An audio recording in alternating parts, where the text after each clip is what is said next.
Hey guys, so let's continue setting up dual wield, and in this one we're going to add blend space for idle and running, and we're also going to add line tracing for offhand weapon.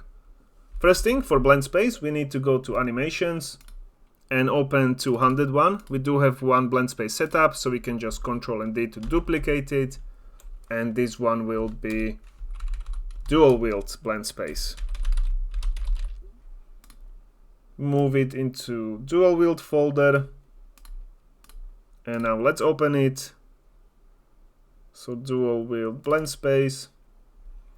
And here the horizontal axis name is not saved, so change it to speed.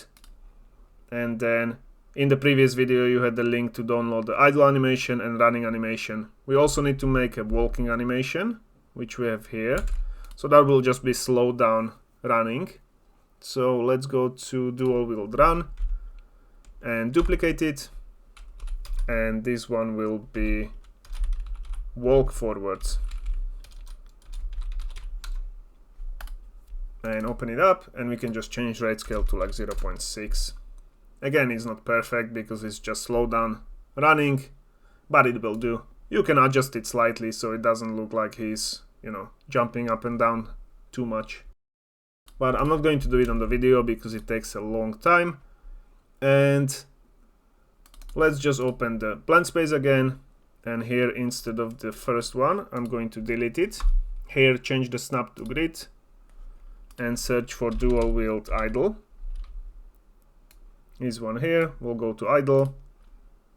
Walk forward will be walk forward, so remove it and add walk forward on the first one. And then we got two running ones, so delete it, and run forward will go in the middle and here. And then the last one is for sprinting, and we can keep that because the sprint works well with all of the weapons. Now save it, and let's go to animation blueprint. We can open it through mesh, so search for ABP money, open it, and now in the locomotion, so in the anim graph, first let's open idle, and here let's find out where the dual wield pose is connected, this one here, and I'm going to replace it with dual wield idle. So when we are not moving, we'll just be playing idle position for dual wield. And then go back to locomotion, open walk and run, and in here again we will change the dual wield pose, which is this one here, to dual wield blend space. We need to connect speed, so just copy it and paste it, and then add it to dual wield pose, compile and save. And now that should be enough to set up dual wield poses. So let's pick up some weapons, equip them. Oh, I'm running a bit strangely, like I need to pee. Sprinting is fine. Why is it running so strangely? Did I mess up animations? So let's go to third person animations. Maybe I changed the speed of the wrong one. So run forward, rate scale 1, walk forward, rate scale 0.6. That is fine. I think we need to set up steps, because maybe what is happening is, yeah, our speed is probably 500. So it's trying to blend between these two values, sprinting and running, and it doesn't know where to place the feet. So what we can do is on run forward, let's actually find the default one running, which is run forward. And here you got the steps set up already. So let's just select them all. And we're going to right click, copy, and then go to dual wield run. And let's paste them here. And then we just need to set up, let me Ctrl Z and try to paste it. No, it's fine. So every time the foot is down, so you can see this one's fine, left, right one is down here. So this will help IK trace with foot placement. It's actually matching quite well. This one maybe I'll move a little. And right. Right, so just match it to when the feet is actually down on the ground. Save it. And I'm not sure if you don't need to do it on the sprint. Let's see as well.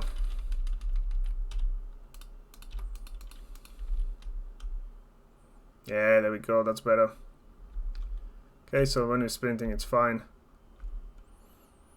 And he's running normally, kind of sneaky.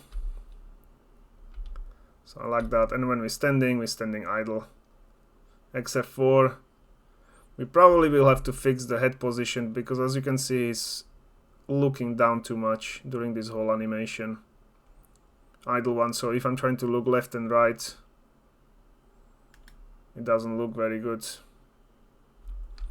So that is easily editable in Sequencer. Again, I'm not going to do it now. All you have to do is just rotate the head throughout the whole animation a little bit up, and then change the curves to match it. I'm going to do it off screen, but then after we have dual wield set up, we can just do line trace. And for line tracing, we need to go to combat component. So again, edit it, open it up. And then here we will have to set up second line trace, but we can't really do it on this one on the same event, because it will be messed up with the hit actors and everything. We basically need to check which one did we hit. We can't hit with both of the weapons at the same time. So what we will do is, here in the end, when we're starting the line trace, we need to get owner that is currently attacking, which can be player, for example. We will get combat type. Current combat type, we already have that function set up in Blueprint interface, and this will give us the combat type of the player. And if this one equals enumerator dual wield branch, then we will also start another event. Let's move this higher up. And this one is start line trace, line tracing. Can we start two events? No, we can't. So we need to do this thing again. Set timer by event, just copy it. Here from the event, we're going to create event. And here, just select create a matching event. And this will be, what did we call the other one? Line tracing. So this will be line tracing offhand. Tracing offhand. And I want to move it just above all of these things so we can have it together. This will go down. Probably need a little bit more space. And here we need to rework it. So basically what we want to do is start line tracing from offhand weapon as well.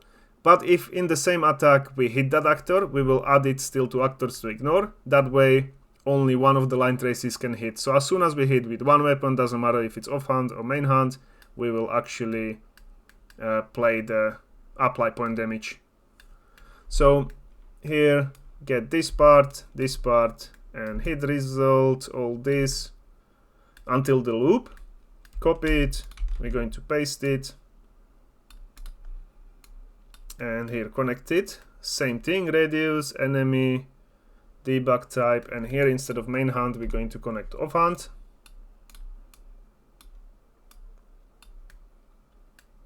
And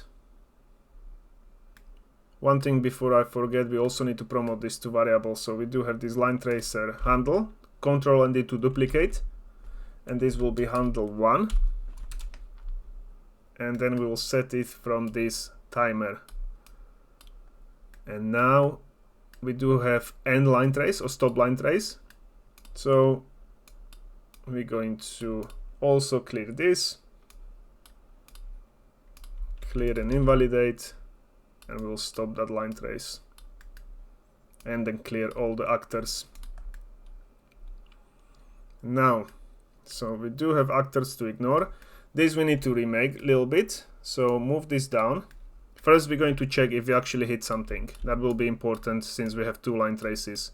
So do branch, connect return value, and after we check if we hit something, we also need to check if it's valid, which is this part. That will go first. So have we hit something? Yes. Is that object valid? Yes. So then we're going to add it to actors to ignore, so the other line trace can't hit it anymore, because otherwise we will be applying like 2 different damage types each attack, and then 2 different attacks. And then after, we also need to promote the hit info, so we know which one actually hit it, because if we don't, if we just leave it as it is, it will try to get the hit info only from the first line trace. But if the second line trace hits, it won't have a correct info, it will give us a bunch of errors. So from out hit, promote to variable, and this one will be hit info. Connect it after here, copy it, and then also we need to do the same setup on the top. So again, we will move this down, branch. Have we hit something? Yes. Is the actor valid? Yes. And if it is, we're going to add it to actors to ignore. And then we're going to, already don't have it saved, so copy it again and paste it here. And this will be the hit info now from the top.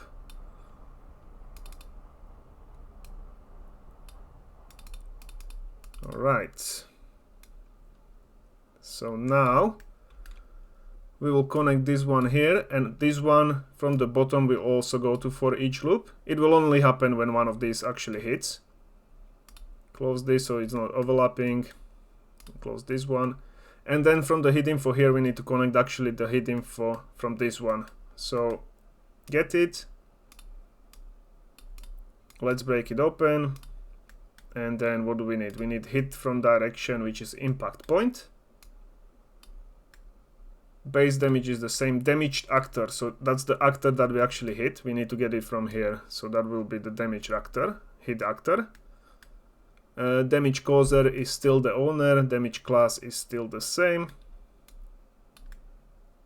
What else do we have it connected? Hit actor here, adding, that is fine. Object is valid. That is pretty much all. Compile and save. And now we should be able to actually line trace from both hands. Let me just set this one for duration, just so we can see offhand if it's working. And then I'm also going to add print string here so we can know if we hit something with the offhand, which we probably won't because it's smaller. But this one will be offhand hit. But I'm going to make it maybe radius 100. And this one will be only 1, so I can see if it's working. Now play the game. All we have to do is equip some weapons. We will change the combat type when we equip them. And now if I attack, so that was from my offhand. But as you can see, we do have line tracing a little bit late, because I set it up to go from when the main hand is attacking. So what we can do is go back to animations, dual wield and combo, and here the line tracing I've set up only here, so for the main hand, but I also want to include this attack, so I'll start it here.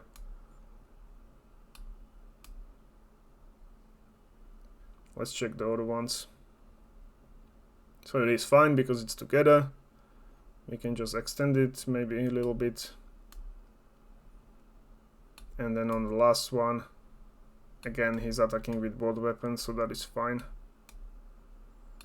Let's save it. Now it should look a little bit better. So I attack this guy. offhand hit, offhand hit, offhand hit. So we're hitting him with the offhand, and you can see I'm only attacking him once. I mean, I do have 2 different damage types, but I'm only attacking once, which is fine, which is what we want. Because as soon as we hit him, we ignore the actor, but there is some error still. Set fade out, take damage. Decal. That happens when the hit info might be wrong. Let's see if we connected everything here. So hit info, no, I did connect it wrong. So this hit info needs to be disconnected, and we need to connect it from this hit info. So just directly there. That's why it was throwing us error, because I think when you're spawning decal, it needs to have the proper component, and it didn't, because we connected this one, but we hit with the offhand. So one more test.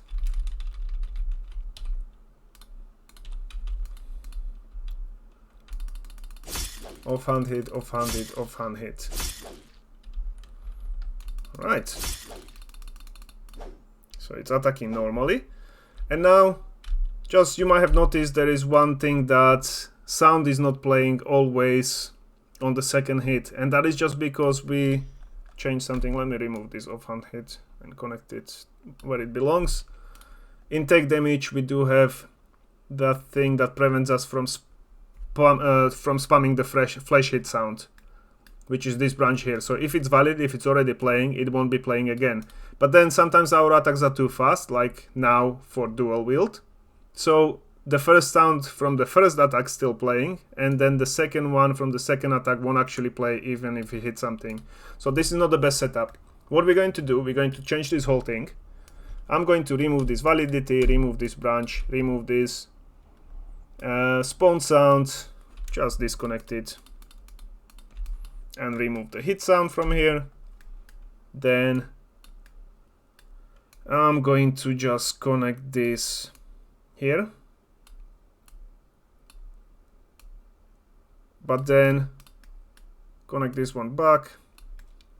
This whole thing where we got these effects, spawns, decal, and everything, this is being done all on each damage type. So if later on you say you got buffed your character, you have buffed your character and you have 5 different damage types, it will be spawning 5 different decals for each attack. We don't want that. And also the sounds and also the system allocation. So that might be quite hard on your performance. So what we're going to do, we're going to play it once only. So Control and X, remove this whole thing with the sound. Let's go to event graph. And here we're going to set up custom event. So add custom event, and this will be play hit effect or event, play hit event, something like that. Play hit event. Paste it, connect it here, and then what we need to do is select do once node. So do once.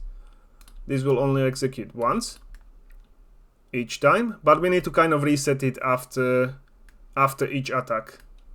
And the way we're going to do it is I'm going to first, let's actually set up, we need some hit info here. So this one I'm going to remove, and here I'm going to set up input, which will be hit info, and this will be hit info, hit result, and that one will go to this, and it will go, we had location, we can get this location and connect it to this one here. Everything else stays the same.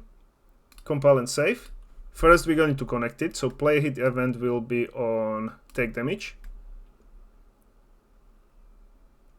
Here on false, we will play hit event. So that way it will only call it once. I mean, it will call it 4 times, but there is do once node, so it will only execute it once. We can move this back. And now hit info will go from here. So hit info, get it. We'll just pass it along, get hit info. I'm just worried that this might be giving us a bit of trouble because we got hit info variable here.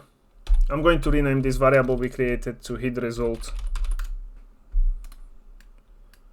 So that is hit result, and here it's not hit result, it's hit info, so get hit info. So it was already giving me the wrong one. Get hit info from the function, so it should be a little f on it. So that's the one from the input. And now, as I said, we're playing it once, all the effects, but how do we reset it? Well, we're going to create new interface function that on the end, after we have applied all of the damage types, we're going to call reset. So in the interface, third person blueprints interface, combat BPI, add new function, and this one will be reset. What do we call it? Reset hit events.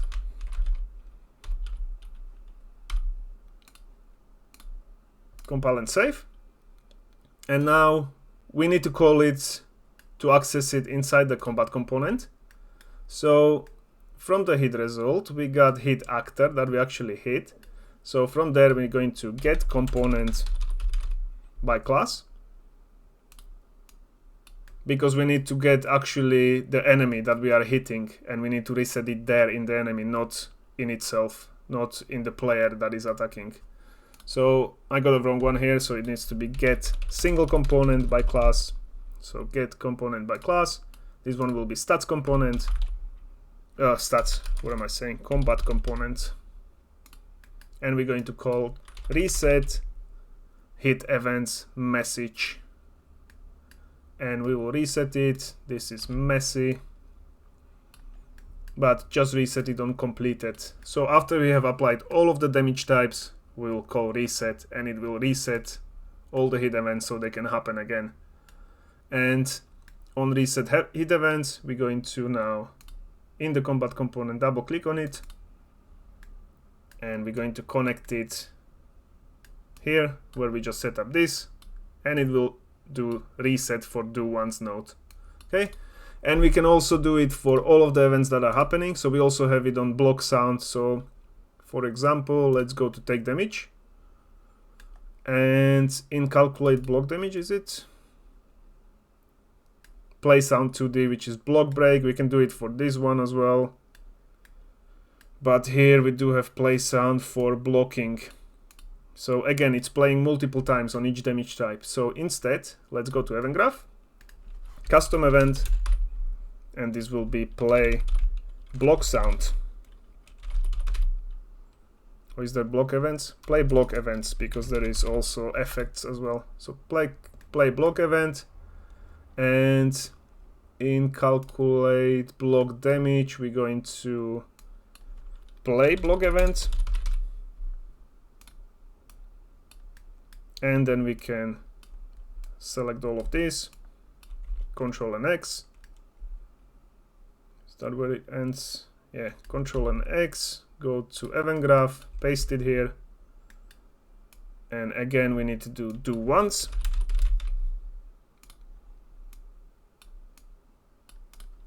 And we will reset it from the same one, but we can't drag it into two different things. So we need to do sequence. And this sequence will reset all of these events one after the other one. Hit location we also need here. So again, we need to pass the hit info as well, and then we'll break it open, and this one will be location to location. And then just in the calculate block damage, again, we can connect the hit info. I also need get current combat type. Forgot to connect that one, but let's first connect the hit info, or actually here I did only hit location.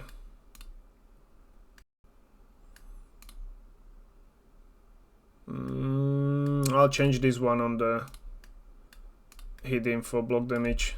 Sorry about this. Let's just quickly do a vector, which will be hit location, and that one will connect to location, and that way compile it, go to calculate block damage and connect the hit location, which we can just get hit location again with the little F, and get current combat type and get owner, also Control NX. So remove it and then go to event graph and paste it in here. And it was done in okay, so it was checking here if the index is correct. So after do one's node, connect get current combat type, and this one, if it equals weapon and shield, then we play different sounds. Okay, so now we do have events as well, and as I said, we can do it also on all of the play sound events. We do have one for here for spawn weapon sounds and spawn camera shake. So that is another one that we need to do from here, from the party. This will be play party events, and we will reset it as well. Actually, let maybe just quickly do it. Play party montage, play party events. Oh, you know what? The video is getting longer. I'm not going to do it now. But if you want, just change it yourself, or maybe I'll do it in another video when we do a little bit of improvements and stuff. For now, I'll just leave it as it is. Let's do one last test if everything is working with 200. So equip it.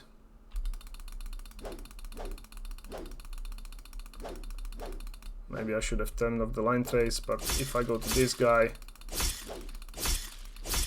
everything seems to be working fine. No errors, but I'm not sure if I did actually have decals, because I didn't see any. Not sure why that would be the case, but let me just quickly turn off the line trace. And let's see if I'm applying decals. Oh yeah, I am. Perfect, so that's all working fine, and I'll see you in the next video. Bye!